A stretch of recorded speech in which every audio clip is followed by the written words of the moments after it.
প্রিয় শিক্ষার্থীরা, তোমরা কেমন আছো? আশা করি ভালো আছো। পাথরঘাটা বালিকা উচ্চ বিদ্যালয়ের পক্ষ থেকে আজকের এই অনলাইন ক্লাসে তোমাদেরকে স্বাগত জানাচ্ছি। আমাদের আজকের বিষয় নবম দশম শ্রেণী উচ্চতর গণিত।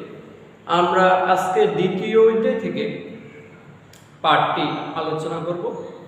আমাদের যে দ্বিতীয় অধ্যায়ে বীজগণিতীয় রাশি, দ্বিতীয় অধ্যায়ে আলোচ্য বিষয় হলো বীজগণিতীয় রাশি সমস্যাবলী সমাধান। এখন আমরা সাধারণ গণিতে বীজগণিতীয় রাশির বিভিন্ন সমস্যা সমাধান করেছিলাম। সেখানে উৎপাদকে বিশ্লেষণ করেছিলাম, সেখানে মান নির্ণয় করেছিলাম, সেখানে বাস্তব ক্ষেত্রে সমস্যাগুলি সমাধান করেছিলাম। এখন উচ্চতর গণিতে কিছু সমস্যা আছে যেগুলা সাধারণ গণিতে আলোচনা করা হয়নি। সেখানে আমরা এখানে যেমন চলক, ধ্রুবক এবং বহুপদী। চলক মানে কি, এটা সাধারণ গণিতে আমরা আলোচনা করেছিলাম। চলক মানে যে রাশির মান পরিবর্তনশীল, অর্থাৎ সেই রাশির মাঝে মাঝে মান পরিবর্তন হয়, তখন সেই ধরনের রাশিকে বলা হয় চলক। আর ধ্রুবক হলো যে রাশির মান কখনো পরিবর্তন হয় না, তখন তাদেরকে বলা হয় ধ্রুবক। যেমন 1, 2, 3, 4 এগুলা কখনো পরিবর্তন হয় না, এই জন্য এটা হলো ধ্রুবক। আর চলক হলো x, y, z, a, b, c, অর্থাৎ ইংরেজি বর্ণমালার যে অক্ষরগুলো দিয়ে আমরা বীজগণিতে প্রকাশ করি সেগুলো হলো চলক, কারণ এদের মান স্থানভেদে ভিন্ন ভিন্ন হয়। এরপর হলো বহুপদী। বহুপদী হলো যে যখন x কে যদি আমরা চলক ধরি, তখন তার সাথে যদি অন্য একটা রাশি থাকে, তখন সেটা নিয়ে যে পদ হয়, একের অধিক পদ হয়, তখন সেটাকে বলা হয় বহুপদী। বহুপদী ax প্লাস b বা ax plus ax square plus bx plus c, এখানে অনেকগুলো পদ আছে। তাহলে এই ধরনের রাশিগুলোকে, বীজগণিতীয় রাশিগুলোকে আমরা বহুপদী বলি। এবং বহুপদীর মাত্রা, মাত্রা মানে তার মধ্যে সর্বোচ্চ পাওয়ার যেটা আছে, যেমন মনে করো ax square plus bx plus c, এখানে চলক হলো x আর a হলো, যদিও আমরা এইটা চলক, আমরা বলি যে x এর প্রেক্ষিতে a হলো ধ্রুবক। মানে x কে যদি চলক ধরি, বাকি রাশিগুলো ধ্রুবক হবে, সেভাবে লেখা হয়। এই জন্য x এর প্রেক্ষিতে একে ধ্রুবক বলা হয়। তাহলে এখানে x হলো চলক, এখানেও x আছে, এখানে x আছে কি, নিশ্চয় x আছে, তবে সেই x এর মানটা পাওয়ার 0, অর্থাৎ কোন চলকের পাওয়ার যদি 0 হয় তার মান 1 হয়। তো 1 আছে গুণ করলে 3, তাহলে নিশ্চয় এখানে x আছে, x এর চলক 0, এখানে x এর পাওয়ার 0, এখানে x এর পাওয়ার 1, এখানে x এর পাওয়ার 2। তাহলে এখানে সর্বোচ্চ পাওয়ার যেটা, সেটাই হলো মাত্রা। তাহলে এই সমীকরণের মাত্রা হলো 2, অর্থাৎ এটা দ্বিমাত্রিক সমীকরণ। এমনিভাবে ax plus xy, xy plus yz plus zx, এটাও একটা বীজগণিতীয় রাশি। এখানে x এবং y উভয়ই চলক। তাহলে এই চলকের মাত্রা 1, এই চলকের মাত্রাও 1, এই চলকের মাত্রা 1, এই চলকের মাত্রা 1, এই চলকের মাত্রা 1, এই চলকের মাত্রাও 1। তাহলে এখানে 1 এবং 1 যোগ করলে 2 হয়, এখানেও 2, এখানেও 2। তাহলে এটা হলো দ্বিচলক, মানে দ্বিমাত্রিক।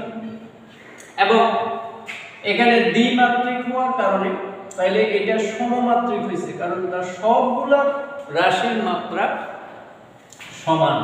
কারণ এটার পাওয়ার 2 ছিল, এটার পাওয়ার 2, এটার পাওয়ার 2, তখন এটাকে বলা হয় সমমাত্রিক বহুপদী। তাহলে একই মাত্রা থাকলে সেটাকে বলা হয় সমমাত্রিক বহুপদী। তেমনিভাবে আমরা সমমাত্রিক বহুপদীর আরো অনেকগুলো বিষয় নিয়ে আলোচনা করতে পারি, যেমন x square plus y square plus z square plus xy plus Y Z plus Z X. এখানে দেখো, এখানে এক্স হলো চলক, তার মাত্রা হলো 2, ওয়াই হলো চলক, তার মাত্রা 2, জেড হলো চলক, তার মাত্রা 2। এখানে এক্স ওয়াই এটার মাত্রা 1, এটার মাত্রা 1, 1 1 যোগ করলে 2, এটার মাত্রা 1, এটার মাত্রা 1, 1 1 যোগ করলে 2, এটার মাত্রা 1, এটার মাত্রা 1, 1 1 যোগ করলে 2। তাহলে এটা হলো 2 চলক বিশিষ্ট সমীকরণ। তাহলে প্রিয় শিক্ষার্থীরা, তোমরা আশা করি এটা বুঝতে পেরেছ। এটা হলো সমমাত্রিক বহুপদী। এখন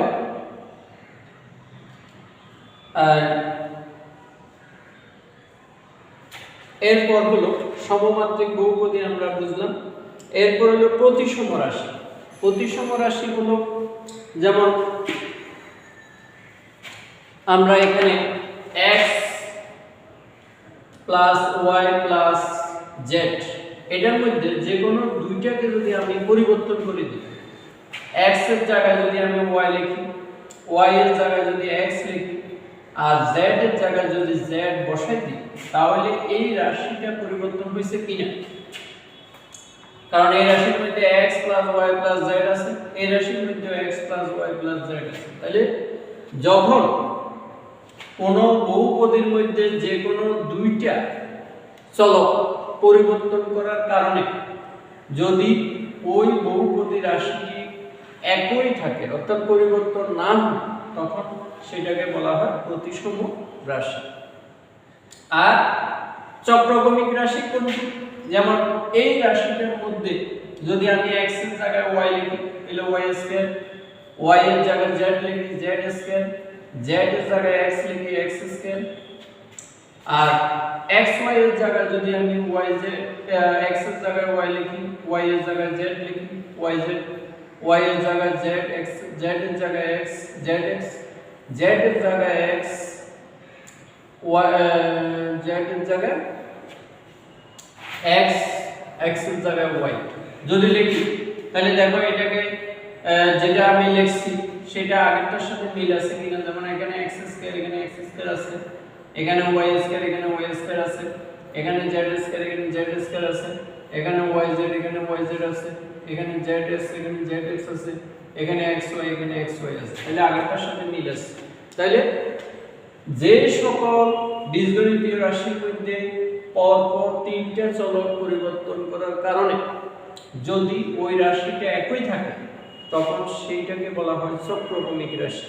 তাহলে এই x square plus y square plus z square যোগ xy যোগ yz যোগ zx, এটা হলো চক্রগমিক রাশি।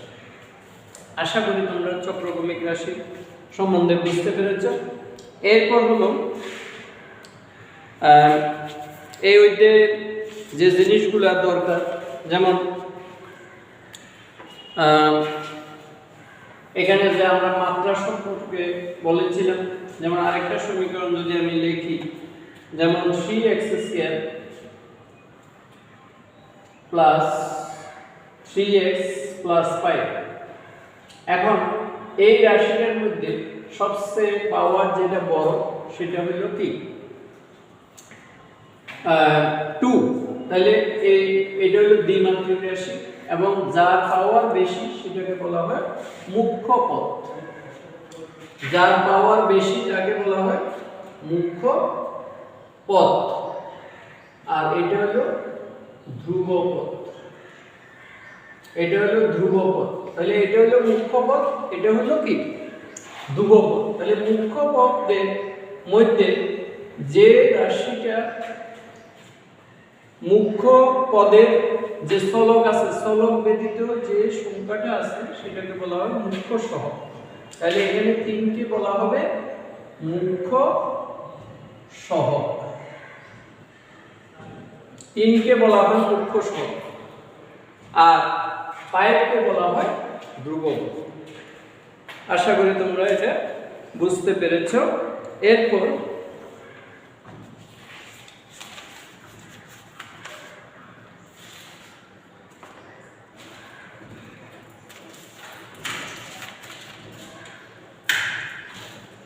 এরপরে বাকশেষ উপপাদ্য।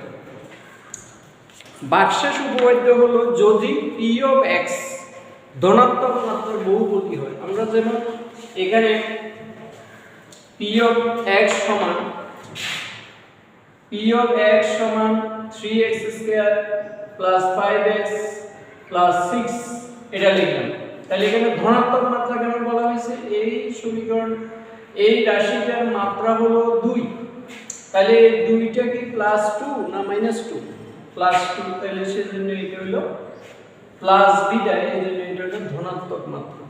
তাহলে যদি পি অফ এক্স কোন ধনাত্মক মাত্রার বহুপদী হয় এবং এ কোন নির্দিষ্ট সংখ্যা হয়, এ আলাদা একটা সংখ্যা, তাহলে P of x K x minus a দ্বারা ভাগ করলে, P of x K x minus a দ্বারা ভাগ করলে ভাগশেষ হবে পি অফ a। তাহলে প্রিয় শিক্ষার্থীরা, তোমরা ভাগশেষ উপপাদ্য কি নিশ্চয়ই বুঝতে পেরেছো যে পি অফ এক্স যদি ধনাত্মক মাত্রার বহুপদী হয় এবং a যদি নির্দিষ্ট সংখ্যা হয়। এখানে a কে x এর প্রেক্ষিতে চলক ধ্রুবক ধরা হয়েছে, এই ধ্রুবককে বলা হয় সংখ্যা। তাহলে পি অফ এক্স যদি ধনাত্মক মাত্রার বহুপদী হয় এবং a যদি নির্দিষ্ট কোনো সংখ্যা হয়, তাহলে P of x K x minus a দ্বারা ভাগ করলে ভাগশেষ হবে পি অফ a। তাহলে তোমাকে এই ভাগশেষ উপপাদ্যটি অবশ্যই মনে রাখতে হবে, কারণ এই উপপাদ্য দিয়ে অনেকগুলো সমস্যা আমরা সমাধান করতে পারব। এরপর হলো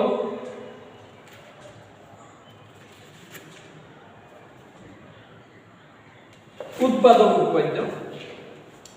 সেই উৎপাদক উপপাদ্য হলো পি অফ এক্স যদি ধনাত্মক মাত্রার বহুপদী হয়, সেটা বলা হয় পি অফ এক্স ধনাত্মক মাত্রার বহুপদী এবং পি অফ a সমান 0 হয়, পি অফ a সমান 0 হয়, তাহলে পি অফ এক্স এর একটি উৎপাদক হবে x মাইনাস a। তাহলে কি বলা হয়েছে যে পি অফ এক্স যদি ধনাত্মক মাত্রার বহুপদী হয় এবং পি অফ a সমান যদি 0 হয়, তাহলে পি অফ এক্স এর একটি উৎপাদক হবে x মাইনাস a। তাহলে আমরা এইটার সাহায্যে অনেকগুলো উৎপাদকে বিশ্লেষণ করতে পারব। তাহলে উৎপাদক উপপাদ্যটা তোমরা মনে রাখবে, যদি পি অফ এক্স ধনাত্মক মাত্রার বহুপদী হয় এবং পি অফ a সমান 0 হয়, তাহলে পি অফ এক্স এর একটি উৎপাদক হবে x মাইনাস a।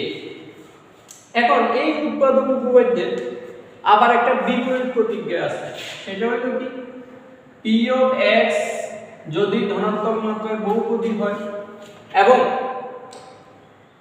তার একটা উৎপাদক যদি x মাইনাস a হয়, তাহলে পি অফ a সমান 0 হবে। অর্থাৎ এখানে x মাইনাস a বলা হয়েছে উৎপাদকটা যদি আমি এখানে লিখি আর এটাকে যদি এখানে লিখি, তাহলে যে প্রতিক্রিয়াটা দাঁড়াবে সেটা হলো উৎপাদক উপপাদ্যের বিপরীত প্রতিক্রিয়া। তো সেজন্য বলা হয়েছে পি অফ এক্স যদি ধনাত্মক মাত্রার বহুপদী হয় এবং x মাইনাস a যদি তার একটি উৎপাদক হয়, তাহলে পি অফ a সমান 0 হবে। এই তিনটা জিনিস তোমাদেরকে মনে রাখতে হবে। এই তিনটা প্রতিক্রিয়ার মাধ্যমে তোমরা এই যে সমস্যাগুলি সমাধান করতে পারবে। আশা করি তোমরা এটা বুঝতে পেরেছো। চলো আমরা এখান থেকে একটা উৎপাদকে বিশ্লেষণ করি।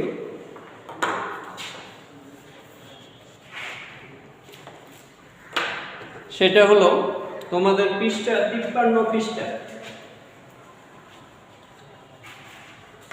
বইয়ের 53 পৃষ্ঠা কাজ 1, সেখানে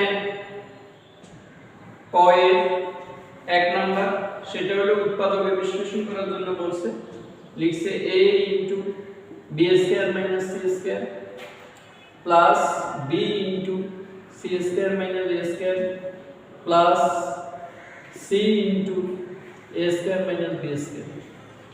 তাহলে এখন a দিয়ে যদি এটাকে গুণ করি, a b স্কয়ার a দিয়ে c স্কয়ার কে গুণ করলে c স্কয়ার a, b দিয়ে c স্কয়ার কে গুণ করলে b c স্কয়ার, b দিয়ে a স্কয়ার কে গুণ করলে a স্কয়ার b, c দিয়ে a স্কয়ার কে গুণ করলে c a স্কয়ার, c দিয়ে b স্কয়ার কে গুণ করলে b স্কয়ার c।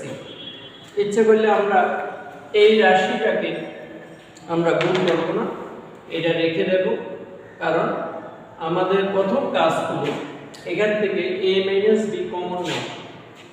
তাহলে আমরা যদি এখানে সূত্র প্রয়োগ করি a square minus b square সূত্র a plus b into a minus b, তাহলে আমরা কমন নিতে পারব। তাহলে এখন এখান থেকে আমরা বাকি যে সাইডটা পদ আছে এটাকে এমন ভাবে সাজিয়ে লিখব যেন কমন নিলে a মাইনাস b হয়। তাহলে আমরা প্রথমে এটা লিখব minus a square b plus ab square. তাহলে আমরা কেন মাইনাস a স্কয়ার কে লিখলাম, কারণ এখান থেকে যদি আমি ab কমন নিই তাহলে আর থাকবে a, আর এখানে মাইনাস সাইন কমন গেলে এখানে প্লাসটা পরিবর্তন হয়ে মাইনাস হবে, এখানে থাকবে b।